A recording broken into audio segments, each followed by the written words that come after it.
a little sweet. How about some cannolis? That's what you're going to make for us right now, Massimo. And I could just eat all the shells. You do, eh? I have a bread fixation. I just could eat all the shells. And isn't it a beautiful thing that we can go to a supermarket, any supermarket, and find this kind of thing? Ready-made. Smells beautiful. I mean, it smells like Italy. You know, the vanilla over there is just coming out. It's so perfect, right? That's why I do not have a pastry shell here, but I gave you the recipe if you really want to go through with it and you want to make it yourself. I mean, you buy yourself the mold, you have to start your fryer, and then you make the dough, you let it rest, you stretch it, you make it, and then you wrap it, and then you go to the supermarket and you buy it. Yeah. It was a pretty convincing argument to go buy a shell. I'll tell you the trade-off in a minute. First of all, to make ricotta cannoli, and this is one of the pride of Sicily, right? I mean, this dessert is really one Sicilian dessert that nobody else does, okay? Ricotta, beautiful sheep milk ricotta, that would be standard. Fresh, dry, not the kind of stuff that is wet in a package, okay? And if you buy the one that is wet in a package or in a little tub, okay, you have to drain it overnight over a sift, you know, something like that. You know, leave it there, boom, put it in a cheesecloth, perfectly fine. Okay. Now you have to spatula. Lo dovete spatolare. That's what we say in Italian, okay? Well, I don't know. It's just I can't translate. Right? You're gonna put some muscle into it, or you put it in your mixer with a paddle. Okay, now you didn't bring a mixer today, did you? I have you, man. Look at the muscle. Hey, come on. Listen, confectionery sugar. If you can buy a confectionery sugar that has no starch, is even better. But you need a serious amount. I mean, 1 pound of ricotta, you need about 8 ounces of sugar.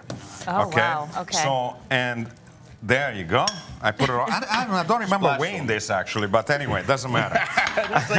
You just work on that while I talk about the shell.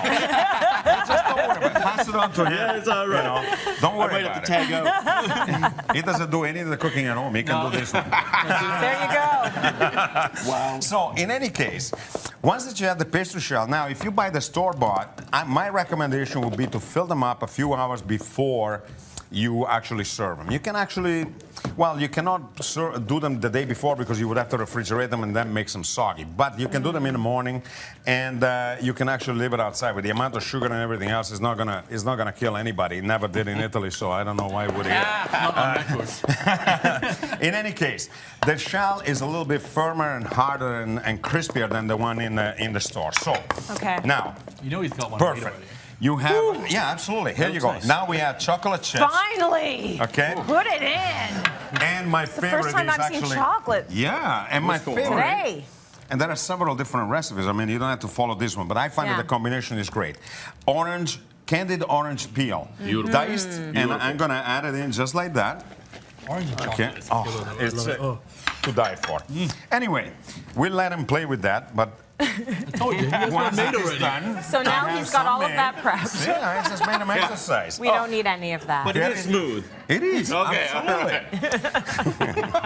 Now, if you wanted it a little bit creamier, then you would have to, before you add the chocolate and the orange, you put it through a sift like this, and you just push it through, and it becomes super smooth. And that's what you want. You don't want a coarse, grainy. You don't want to taste the ricotta too much. Okay. Pick up a sacapoche or a piping bag, it's called? Piping bag. Sacapoche.